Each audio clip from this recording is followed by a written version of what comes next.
नमस्ते, राम राम। मैं भारती गुरानी अपनी स्वयं रचित एक रचना आपको सुना रही हूँ। ये हास्य व्यंग है।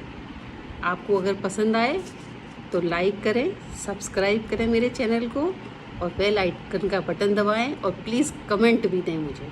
तो सुनिए, इसका शीर्षक है बाबू के कान। बाबू बैठ कर के आग सेक रहे हैं क्योंकि बहुत ठंड है।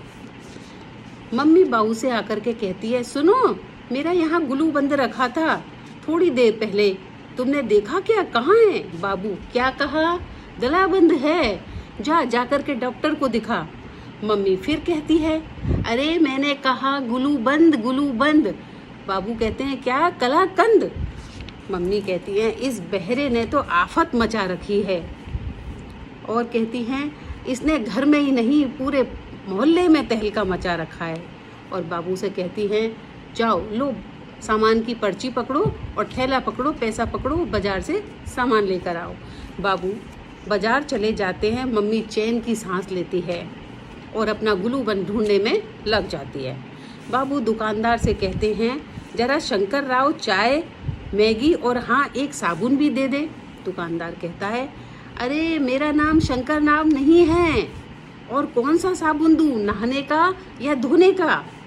बाबू, एक खाने का कुरकुरा भी दे दे।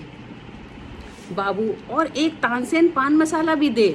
दुकानदार, अरे तानसेन नहीं होता है, कमला पसंद पान मसाला होता है। बाबू, क्या कहा? कमला पसंद?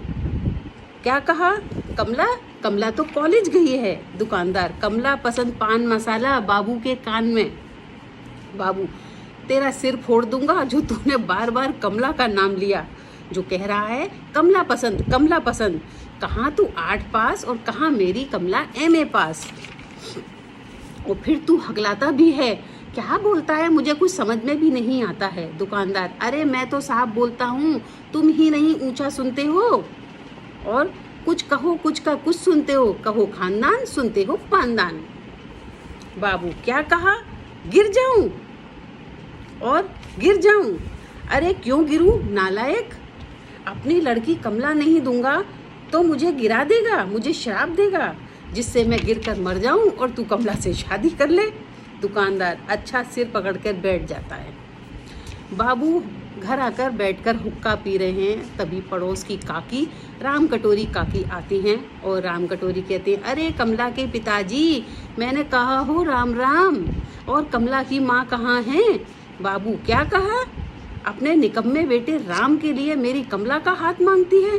राम कटोरी चिढ़ कर कहती है, जिस लड़की का बाप तेरे जैसा आदमी हो ना, उस लड़की की तो शादी होने से रही, उससे तो मैं अपने बेटे की कभी शादी ना करूं। और जोर से चिल्लाकर बाबू के कान में कहती है, अरे मैंने कहा कमला की माँ कहाँ है? बाबू कहते हैं, कमला की माँ खेत पर गई है, आती ही होगी। मगर राम कटोरी, तू इतना चिल्ला करके क्यों बोल रही है? क्या ऊंचा सुनती है? बेचारे रामू के बापू का क्या होता होगा तेरी इस चिल्लम चिल्ली से, बड़े परेशान होते होंगे। राम कटोरी कुछ कहना ही चाहती है कि कमला की माँ आ जाती है। पूछती है, काकी राम राम, कैसे आना हुआ? राम कटोरी कहती है, अरे कमला की माँ, इस बहरे का कुछ इलाज करा, जल्दी से जल्दी, सुनने वाली मशीन इसके कान में लगा, वरना इसकी करतूतों की वजह से बेचारी कमला बेटी की शादी नहीं हो पाएगी। कमला की माँ कहती है, हाँ काकी, आप सही कह रही हैं, इस बहरे की वजह से आस पड़ोसी मेरे घर आने से डरते हैं। अच्छा आप बताओ कैसे आना हुआ? राम कटोरी कहती है, राम के लिए एक बड़ा ही अच्छा रिश्ता आया है, कल वो लड़की वाले आ रहे हैं, वो आकर जब जरा मेरी सहायता कर देना। तभी वहाँ बाबू आकर कहते हैं, काकी लकड़ी के घर, आपके घर लकड़ी आ रही है, आप जलाओगी तो ये क्या मदद करेगी उसमें? तभी वहाँ कमला आ जाती है और कहती है, काकी आप जाएं, माँ कल आपके घर आ जाएगी, और हाँ कल बाबू के कान की मशीन भी लग जाएगी, हम कल शहर जा रहे हैं। राम कटोरी काकी चले जाती हैं। दूसरे दिन से बाबू के कान में मशीन लग जाती है। उन्हें सब कुछ साफ सुनाई देता है। वह घर में कमला और उसकी माँ की सब बातें सुनते हैं, उनके साथ बड़े प्रेम पूर्वक बातें करते हैं, मगर पड़ोस में वह किसी को अभी तक नहीं बताते हैं कि उन्हें सुनाई देता है, और वह सुनने का बहाना लगाकर लोगों को परेशान करते हैं।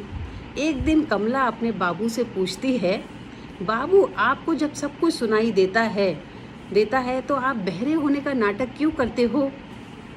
बाबू कहते हैं, वो इसलिए, जिस दिन इन्हें पता चल गया कि मुझे सब कुछ सुनाई देता है तो ये लोग बेटा मुझे भी अपने जैसा ही बुराई करने वाला, दूसरों का बुरा करने वाला बना देंगे और बुराई सुनने वाला बना देंगे। मैं ऐसे ही अच्छा हूँ। कमला कहती है, तो बाबू आप सरपंच के उम्मीदवार पद के लिए चुनाव में खड़े हो जाओ। ग्राम पंचायत के चुनाव होने वाले हैं, क्योंकि सरपंच बड़े बड़े वादे करते हैं और अपने मतलब की हर बात सुनते हैं, मगर फिर जनता जब अपनी बात कहती है तो बहरे हो जाते हैं, उन्हें कुछ सुनाई नहीं देता। और आप जीत तो जाओगे ही, क्योंकि आपने बहुत लोगों की मदद की है। बाबू हंसकर कहते हैं, तू कहती तो ठीक है कमला। बाबू अब अपने ग्राम के सरपंच यानी कि मुखिया हैं। जब जनता उनके पास अपने काम लेकर आती है तो बाबू उन्हीं बातों को ठीक से सुनते हैं जिसे वो सुनना चाहते हैं, बाकी की बातों का बहरा होने का मजा लेते हैं। बाबू 10 साल से लगातार सरपंच हैं, सरपंच पद पर आसीन हैं और राजनीति के मजे ले रहे हैं और राजनीति के गुरु भी हो गए हैं। धन्यवाद।